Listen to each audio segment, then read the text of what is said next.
Shalom semua warga kerajaan. The year of preparation dan bulan Januari ini restoring relationship. Kualitas daripada kehidupan adalah relationship. Dengan orang-orang terdekat kita, dengan teman-teman kita. Kita lihat ayat pokoknya bagaimana dalam Markus pasal 11. Ketika kamu akan berdoa atau memberikan persembahan, kau ngampuni atau minta maaf kepada orang yang ada jengkel kepada kita ya, ada grudge kepada kita. Tetapi dalam Matius pasal 5 lebih jelas lagi. Kamu sudah pernah mendengar, yaitu pernah mendengar itu perjanjian lama ya. Jangan membunuh, yang membunuh akan dihukum. Tetapi Tuhan memberitahu lebih jelas lagi, ada yang lebih berbahaya daripada pisau. Itu adalah lidah manusia. Bahkan ada lidah manusia yang seperti keris. Terjemahan lama keris. Keris itu perkataan lancang seperti keris. Tusukan keris itu ada racunnya. Anda pernah dengar tentang racun cyanida ataupun warangan arsenikum? Jadi saudaraku, kita lihat apa yang kita katakan bisa melukai orang lain. Ya, dikatakan di sini kalau kamu katakan kamu idiot, kamu kafir, kamu bodoh. Baru-baru kita dengar ya, ada orang yang mengatai orang lain. Dan dia seorang tokoh agama. Kamu yaitu G titik-titik begitu. Dan saudaraku, kita lihat bahwa itu di hadapan Tuhan sesuatu yang jahat. Lidah yang jahat, lidah yang lancang itu lason hara. Jadi lidah yang jahat. Karena itu saudaraku, hari ini hari yang terbaik untuk kita periksa diri sendiri. Mungkin ketika kita marah, maka yang menguasai kita bukan Roh Kudus lagi, tapi roh jahat. Karena roh jahat itu akan melukai orang lain, ya. Karena itu pada awal daripada tahun ini, ketika kita membersihkan korban apa? Hidup kita, pelayanan kita, keluarga kita. Berbaik lebih dulu kata Tuhan, baru kembali untuk mempersembahkan mezbah. Tinggalkan persembahanmu di depan mezbah, karena tidak akan diterima. Saya masih ingat tentang Kain dan Habel. Dia benci pada saudaranya itu bahkan sebelum yang tercatat memberikan persembahan. Persembahan kan harian. Ya, persembahan itu diberikan harian atau mingguan lah. Tetapi dia melihat persembahannya daripada Habel diterima, persembahan Kain tidak diterima. Kenapa? It's about the heart. Ya, it's not about the music, not about everything, it's about the heart. Dan karena itu pada awal tahun ini, minggu pertama ini, yang kita perlu lakukan adalah restoring the relationship. Ketika Yesus bertemu dengan 4 murid pertama. Yang pertama adalah yaitu Petrus dan Andreas. Mereka sedang mencuci jalannya. Kita harus mencuci jala kita, hubungan kita dibersihkan. Yang kedua sedang memperbaiki jala. Jadi sudah ada yang mulai rapuh, rantas begitu. Dan ada yang putus, itu harus diperbaiki. Demikian juga hubungan kita. Terutama dengan pasangan hidup ya, terutama ya dengan keluarga. Sesama rekan, sesama pelayanan. Kalau ada sesuatu dalam hatinya terhadap kita, marilah kita berbaik dulu. Percuma, pelayanan kita semua percuma tanpa yang kualitas yang satu ini. Karena itu semua warga kerajaan, our quality adalah dari firman Tuhan. Jangan lupa Kolose 4 mengatakan, Kolose yang keempat ya saudaraku, mengatakan selalu ada lidah kita ini full of grace. Supaya kita tahu memberikan jawaban kepada orang lain. Biarlah lidah kita penuh dengan anugerah. Dan tidak menyakiti, tapi menyembuhkan. God bless you all. Amen. Silakan duduk. Shalom Bapak Ibu, saudara sekalian dikasih Tuhan, warga kerajaan yang penuh dengan sukacita. Pertama-tama saya mengucapkan selamat tahun baru 2025 dan kiranya tahun ini kita lebih lagi mensyukuri kasih karunia Tuhan yang melimpah atas kehidupan kita semua sebagai orang percaya. Yang namanya manusia ini sering lupa. Kemarin saya beli bakso. Belinya agak banyak, 30 biji. Saya biasanya stok, taruh di kamar mandi. Taruh di kulkas. Taruh di kulkas, kemudian cucu saya ngomong, Cipa mau makan bakso yang frozen itu harus dipanasin. Dan diketahui bahwa rumah saya itu dapurnya itu di depan, dipanasin. Istri saya katakan, nanti tolong diingatkan, kita lagi manasi bakso. Oh iya, saya pasti ingat, nanti saya akan beritahu. Kemudian saya masuk ke kamar, saya persiapan renungan, saya berdoa, lupa. Dia juga lupa. Apa yang terjadi? Waktu kita ngangkat baksonya sudah gede-gede. Ya, terus bahasa Jawanya itu apa? Kuahnya sudah asat. Nggak sampai gosong ya. Nggak sampai gosong. Akhirnya saya katakan memang manusia ini sering lupa. Kita sudah masuk tahun 2025. Lupa nggak? Ingat. Tapi ingat kasih karunia Tuhan. Kalau kita boleh menginjak tahun ini. Beda dengan ada seorang mama usia 88 tahun sudah last stage demensia. Jadi demensia yang tahap yang paling final, yang paling akhir. Ditanyai sembarang itu dia nggak tahu. Tadi makan apa? Nggak tahu, tapi enak. Alamatnya di mana? Nggak tahu. Anaknya ada berapa? Gak tahu. Semuanya tidak tahu. Lupa. Tapi satu hal yang dia ingat. Bahwa Yesus itu adalah juru selamatnya. Yesus telah mati bagi dia. Bagi kita yang sudah pernah menonton klip ini. Dia mengatakan bahwa Yesus itu baik. Kasih karunia melimpah dalam kehidupanku. Dan suatu saat dia akan menjemput aku pulang ke rumah Bapa. Kita sering melupakan hal-hal yang kecil. Bahkan hal yang besar. Tetapi ibu ini usia 88 tahun. Dia tetap ingat kasih karunia yang daripada Tuhan di dalam kehidupannya. Bagaimana kita bisa mensyukuri kasih karunia Tuhan yang melimpah atas kehidupan kita? Bagaimana implementasinya? Sangat mudah, jawabannya sangat sederhana, yaitu kita hidup maksimal bagi Tuhan. Katakan bersama-sama, hidup maksimal bagi Tuhan. 2, 3. Saya ada beberapa pertanyaan. Handphone, smartphone itu buatan siapa? Manusia. Untuk kepentingan siapa handphone atau smartphone itu dibuat? Siapa? Manusia. Pertanyaan yang selanjutnya. Manusia itu ciptaan siapa? Siapa? Tuhan. Untuk kepentingan siapa manusia diciptakan? Banyak yang menjawab untuk kepentingan manusia. Saya mau beritahu bahwa setiap daripada kita diciptakan bukan untuk kepentingan kita. Amin. Kita bukan diciptakan untuk kepentingan kita, tetapi setiap kita Tuhan ciptakan seperti manusia menciptakan handphone untuk kepentingan manusia, begitu juga dengan Tuhan. Tuhan menciptakan kita bukan untuk kepentingan kita, tetapi untuk kepentingan Tuhan. Oleh sebab itu, kalau kita diciptakan untuk kepentingan kerajaan Allah, pasti akan diberikannya kasih karunia-Nya yang berlimpah-limpah untuk menjalani hidup selama kita ada di atas bumi ini. Amin. Dan pagi hari ini saya akan menyampaikan firman Tuhan dengan judul kasih karunia Tuhan.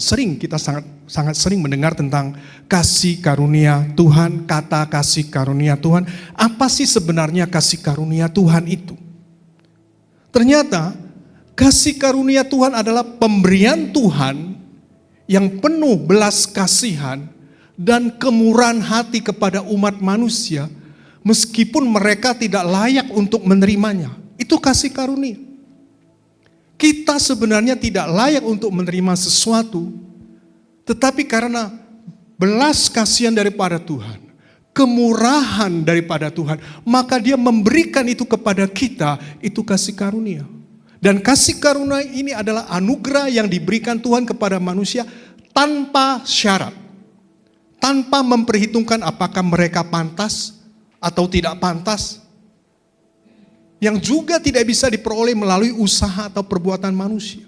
Dengan berbuat baik, dengan segala macam cara untuk mendapatkan kasih karunia, itu impossible. Karena kasih karunia itu adalah sesuatu yang diberikan oleh Tuhan kepada mereka yang tidak layak menerimanya. Dan saat pagi hari ini, saya rindu setiap daripada kita mengingat kembali kasih karunia Allah yang telah kita terima sepanjang tahun 2024 dan yang juga akan dilanjutkan pada tahun 2025. Ada beberapa bentuk kasih karunia yang akan saya sampaikan. Ingat, karena manusia itu pelupa. Ingat terus, amin. Kasih karunia Tuhan bentuk-bentuknya. Yang pertama, kita akan membaca di dalam Efesus 2 ayat 8 dan ayat 9. Di sana dikatakan, karena kasih karunia kamu diselamatkan oleh iman. Itu bukan hasil usahamu, tetapi pemberian Allah. Itu bukan karena perbuatanmu, supaya tidak ada orang yang memegahkan diri. Oleh apa kita diselamatkan oleh iman? Oleh apa? Kasih karunia. Jadi bentuk kasih karunia yang pertama adalah keselamatan melalui Yesus Kristus. Amin. Banyak orang mengabaikan keselamatan. Saya mau beritahu bahwa tidak ada lagi hal yang lebih berarti, yang lebih mahal daripada keselamatan yang telah dikerjakan oleh Yesus Kristus. Amin. Dan di bawah kolong langit ini, tidak ada satu nama yang menjamin keselamatan kita.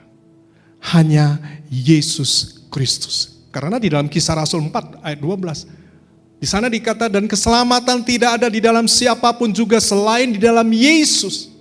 Sebab di bawah kolong langit ini tidak ada nama lain yang diberikan kepada manusia yang olehnya kita dapat diselamatkan. Dengan kata lain, tidak ada yang bisa menyelamatkan kita selain Tuhan Yesus Kristus. Karena Dia pernah berkata, akulah apa? Jalan dan kebenaran dan hidup. Tidak ada seorang pun yang datang kepada Bapa tanpa melalui aku. Kita ingat gak sih kasih karunia yang Tuhan sudah berikan, yaitu keselamatan jiwa kita. Itu sangat-sangat berharga bagi kita semua. Saya mau bertanya,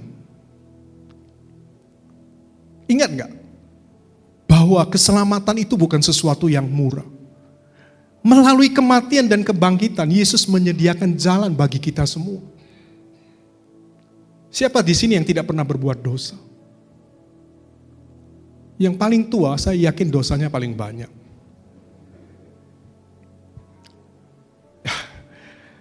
Iya, karena kesempatan untuk berbuat dosa terbuka lebar. Tapi karena Yesus, Dia mati, dibangkitkan, kita diperdamaikan oleh Allah dan kemudian diselamatkan dari hukuman dosa. Dan keselamatan itu pemberian gratis dari Allah. Dan hanya di dalam iman, dalam Yesus Kristus. Gak bisa pakai usaha, pakai kebaikan manusia. Anda yang memiliki kebaikan-kebaikan di dalam kehidupan kita, berbuat baik, berbuat amal, kaya, punya duit, gak bisa. Semua itu karena kasih karunia daripada Tuhan. Pemberian yang gratis bagi kita semua. Kita sering lupa bahwa bingkisan yang kita terima, kita pikir gratis. Ingat loh, ada yang membayarnya lebih dahulu. Sudah lunas, tapi gak gratis. Begitu juga dengan Kristus. Sudah membayar lunas keselamatan kita di kayu salib. Dengan darahnya yang tercurah, kematiannya, dan akhirnya kita diselamatkan. Jadi keselamatan itu mahal. Harganya adalah nyawa daripada Yesus. Kita gak mampu membayarnya. Dengan apapun, kebaikan kita, dengan uang kita, dengan apapun. Tapi yang mahal itu, sekali lagi diberikannya secara gratis. Bagian kita cuma menerima kasih. Amin, itu kasih karunia. Ingat terus. Kasih karunia yang pertama apa bentuknya? keselamatan yang diberikan oleh Tuhan Yesus Kristus. Gak ada amennya ya. Kalau gak ada amin, saya yakin pulang dari sini sudah lupa. Iya. Yang kedua, kita akan membaca di dalam 1 Yohanes 1 ayat yang ke-9. Jika kita mengaku dosa kita, maka Ia adalah setia dan adil, sehingga Ia akan mengampuni segala dosa kita dan menyucikan kita dari segala kejahatan. Kasih karunia, bentuk kasih karunia Allah Tuhan kepada kita. Yang kedua adalah pengampunan dosa. Sekali lagi, saya mengingatkan kembali. Saya yakin setiap daripada kita, kalau kita bacain, oh saya sudah tahu. Tapi apakah kita selalu ingat bentuk kasih karunia Tuhan yang sudah jatuh kepada kita? Allah memberikan kita kasih karunia-Nya berupa pengampunan dosa. Coba kita ingat kesalahan-kesalahan kita, pelanggaran-pelanggaran kita, dosa-dosa kita yang pernah kita buat. Coba ingat. Kalau saya ingat, saya malu sekali. Mungkin Bapak Ibu gak malu ya? Malu gak? Ingat. Mungkin orang lain gak tahu apa yang kita perbuat. Di kegelapan gak ada yang tahu. Tapi kita tahu toh, ada sepasang mata yang tahu. Dialah Tuhan yang ada di surga. Sangat memalukan. Tapi kabar baiknya, walaupun manusia berdosa dan layak menerima hukuman, Allah dengan kasih karunia-Nya mengampuni dosa-dosa mereka melalui korban Yesus di kayu salib. Ini kasih karunia. Ingat kasih karunia, Dia mengampuni dosa kita. Jangan anggap dosa itu sesuatu yang tidak serius. Dosa itu sesuatu yang serius. Bisa mencelakakan kita. Kita bisa ditaruh di neraka gara-gara dosa. Tapi karena kebaikan Tuhan, Dia mengampuni semua dosa kita. Ada sebuah gereja di Australia, hamba Tuhannya datang ke Indonesia, sempat sharing dengan saya dan dia bercerita begini. Di jemaat itu, salah satunya itu jemaatnya berkarunia nabi. Ngeri gak? Jemaat berkarunia nabi, luar biasa ya. Dia sering bernubuat dan banyak mengetahui hal-hal yang akan datang.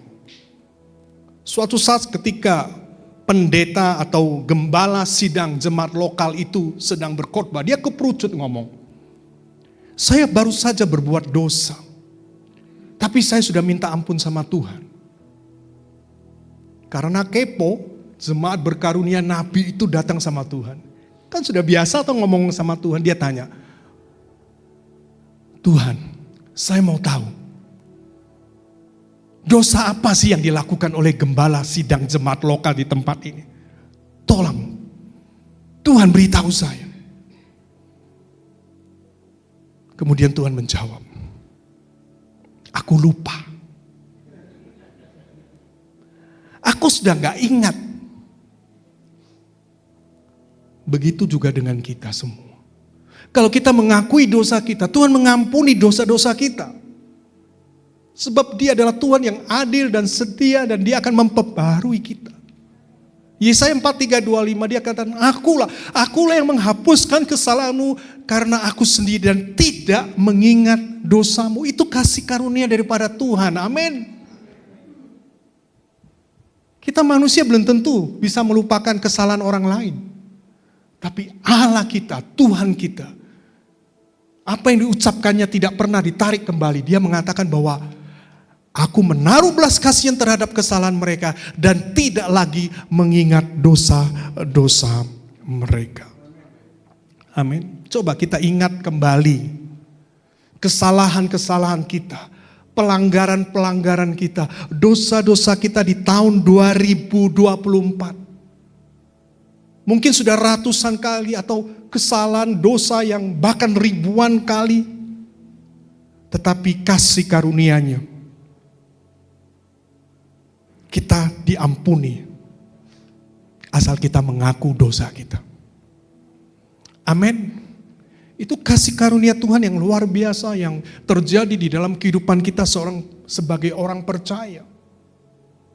Memang kelihatannya ini hal-hal yang sederhana, tapi kita sering melupakannya.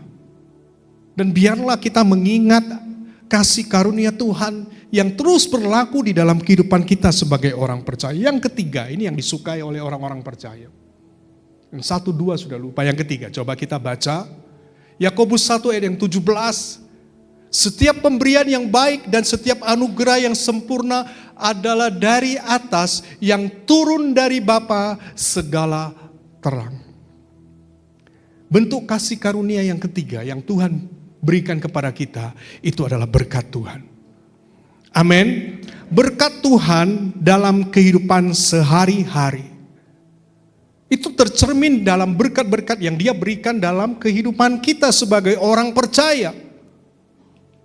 Termasuk berkat material, kesehatan, pemeliharaan, perlindungan, pertolongan, dan segala hal baik yang kita terima dari Tuhan. Siapa di sini yang sudah menerima hal yang baik yang daripada Tuhan sepanjang tahun 2024? Boleh angkat tangan? Wow. Kita semua sudah mendapatkannya. Itu adalah bukti bahwa kasih karunia Allah yang terus mengalir dalam hidup kita, bahkan dalam hal-hal kecil yang sering kita anggap biasa. Karena sering kita alami, sudah biasa, maka kadang kita melupakannya. Kalau kita bangun dengan tubuh yang sehat, kita masih bernafas dengan bebas, kita memiliki tenaga, energi untuk beraktivitas, kehadiran keluarga yang mendukung, suami yang mendukung istri, istri yang mendukung suami, anak-anak yang mendukung orang tua yang mendukung anak-anak, teman-teman yang peduli, hubungan yang harmonis. Kalau kita masih bisa bekerja, ada penghasilan, masih bisa makan enak, malamnya tidur berkualitas, semua itu berkat Tuhan. Amin. Syukurilah semua kasih karunia yang Tuhan berikan kepada kita. Kita ini seringnya bersungut-sungut, ada sedikit masalah, sungut-sungut, betul ya? Tapi tahun ini adalah tahun di mana hidup kita penuh ucapan syukur kepada Tuhan. Siapa mengerti arti daripada ucapan syukur atau mengucap syukur? Mengucap syukur itu memiliki arti bahwa kita setuju dengan apa yang Tuhan lakukan di dalam kehidupan kita. Kita setuju, itu kita bersyukur. Jadi apapun yang terjadi di dalam kehidupan kita itu atas izin Tuhan. Kalau kita bersyukur berarti kita setuju dengan apa yang Tuhan izinkan di dalam kehidupan kita. Selanjutnya disebut pemeliharaan. Tuhan Yesus berkata, jangan kamu khawatir apa yang kamu makan, minum, pakai, semua itu dicari oleh bangsa-bangsa yang tidak mengenal Allah. Tetapi Bapamu yang di surga tahu kamu memerlukan semuanya itu. Amin. Bapa kita tahu kok apa yang kita butuhkan, Dia akan sediakan. Oleh sebab itu ada satu ayat yang cukup terkenal di dalam Matius 6:33. Carilah dahulu kerajaan Allah dan kebenarannya, semuanya akan ditambahkan kepadamu. Tuhan akan mencukupkan, bahkan akan memberkati kita dengan berlimpah-limpah. Yang kedua, perlindungan. Mazmur 91 ayat 11. Sebab Ia akan memberikan perintah-perintahnya kepada malaikat-malaikatnya mengenai kamu, untuk menjaga kamu di segala jalannya. Itu berbicara tentang perlindungan Tuhan. Kita nggak tahu loh, berapa kali seharusnya kita mengalami kecelakaan. Kita nggak tahu. Tapi percayakah bahwa perlindungan Tuhan itu ada di dalam kehidupan orang percaya? Amin. Kita nggak tahu loh. Contohnya, rumah kami di Pontianak itu dipakai untuk ibadah.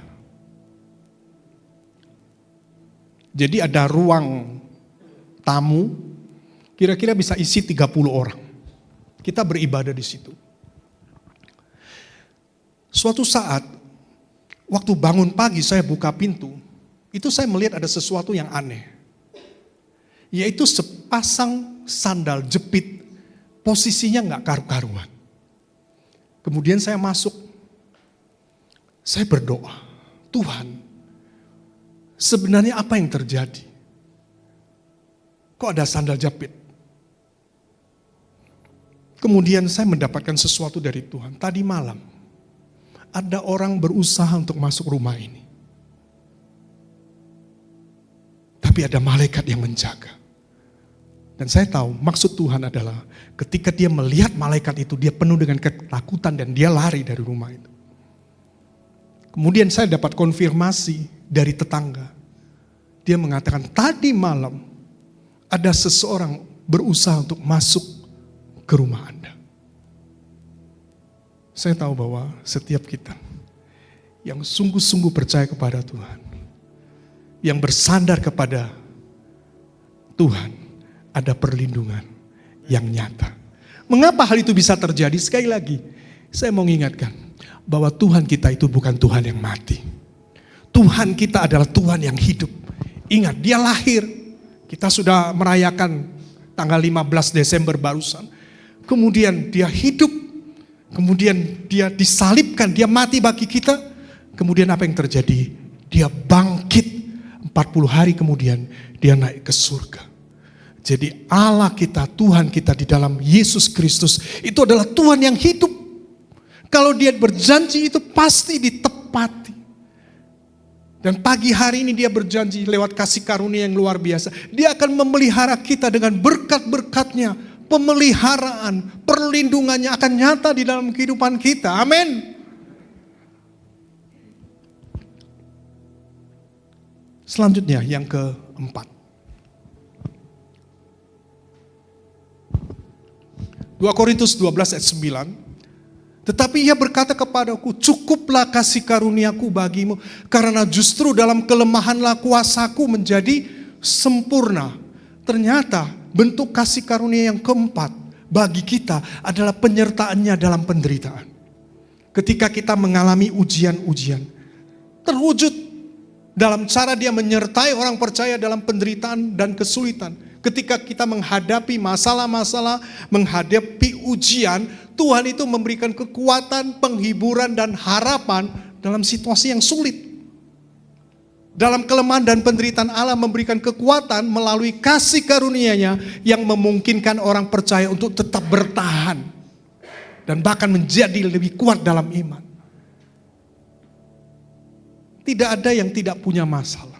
Tapi kalau kita bisa melangkah masuk tahun 2025, ini hari yang kelima, semua itu adalah kekuatan daripada Tuhan. Yusuf boleh dikatakan pribadi yang mengalami penderitaan berupa ujian sejak masih muda sampai dia menjadi seorang mangkubumi. Dibenci saudara-saudaranya, mau dibunuh tidak jadi, ditaruh di sumur kering, kemudian dijual ke Mesir.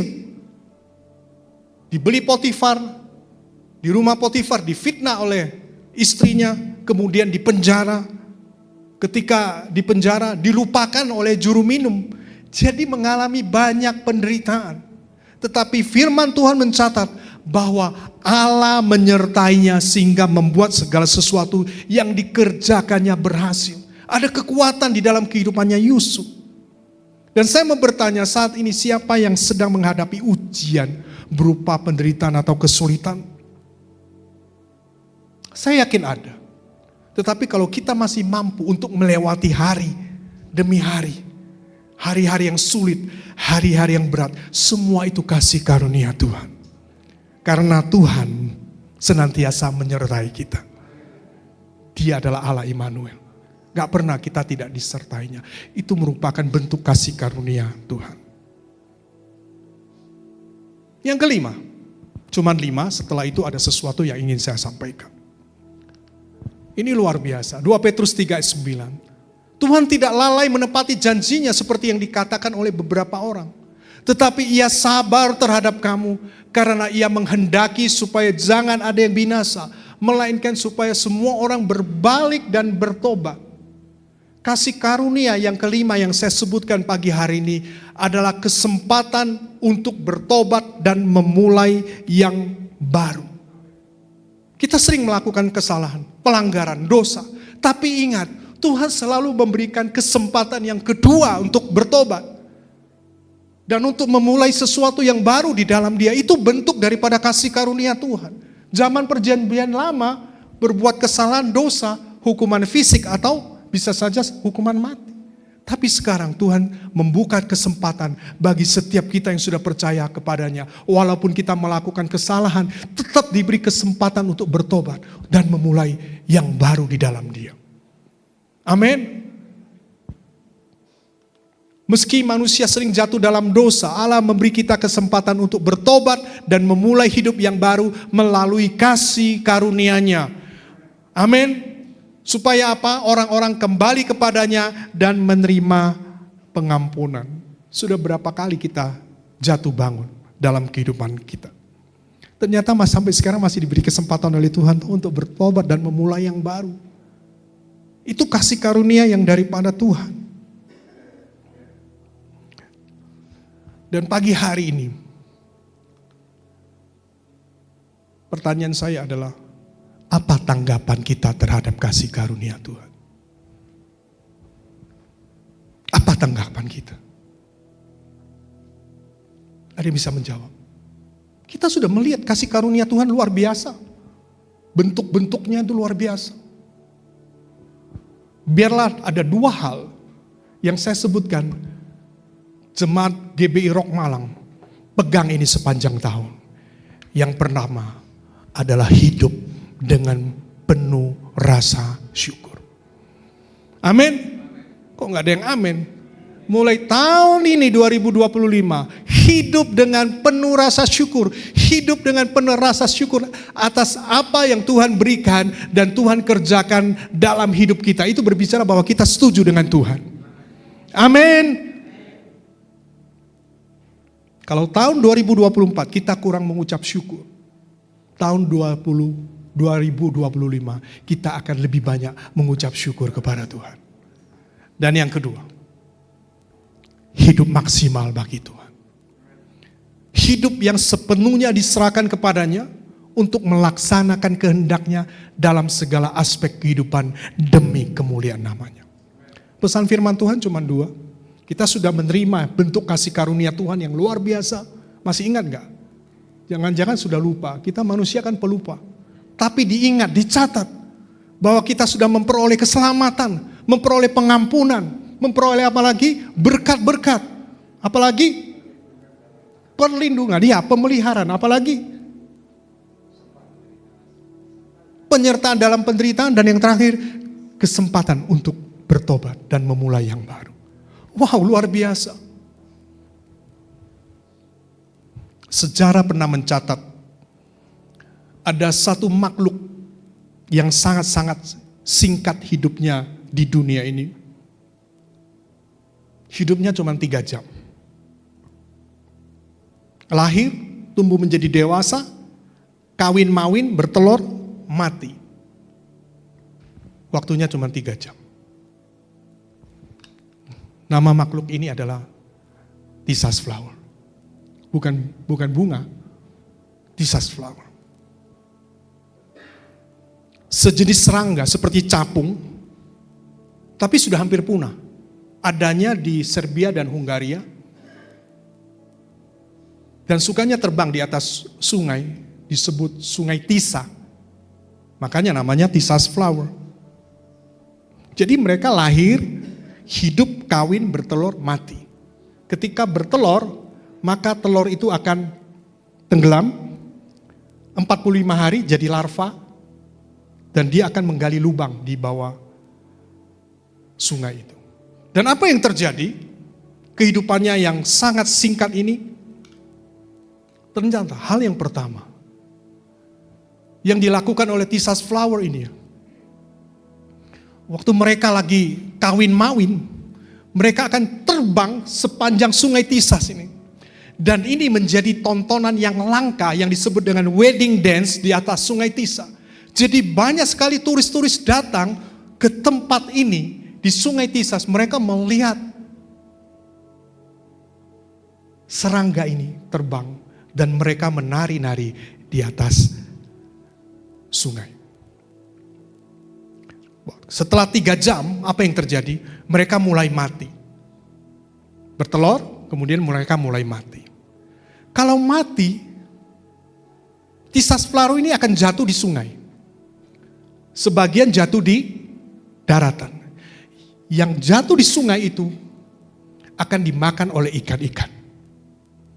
Dan ternyata Tisas Flaro ini proteinnya tinggi. Sehingga ikan-ikan yang ada di sungai Tisas ini menjadi ikan yang besar-besar dan berprotein tinggi. Sementara yang jatuh di daratan itu akan diambil oleh tukang mancing, kemudian dijadikan umpan untuk mancing ikan-ikan yang ada di dalam sungai itu. Jadi ikannya besar-besar, dapat ikan, akhirnya tukang mancing itu dapat ikan juga, ikan yang besar-besar dan sehat. Dan apa yang dilakukan oleh larva ketika berada di dasar sungai itu? Ternyata dia menyerap polusi yang ditimbulkan oleh manusia ketika buang sampah, buang bahan-bahan kimia. Dia akan menyerap sehingga apa yang terjadi? Sungai itu menjadi sungai yang bersih karena larva ini menyerap polutan. Dalam waktu 3 jam, Tisas Flower ini dapat membawa pengaruh yang besar dan menjadi berkat bagi makhluk lain yang ada di sekitarnya. Dan Tuhan menciptakan Tisas Flower ini bukan tidak punya maksud. Supaya kita belajar dari Tisas Flower ini. Saya tidak tahu kita sudah hidup berapa lama. Tapi Tuhan tidak pernah melihat berapa lama kita hidup. Tetapi yang Tuhan lihat adalah kualitas hidup kita. Amin.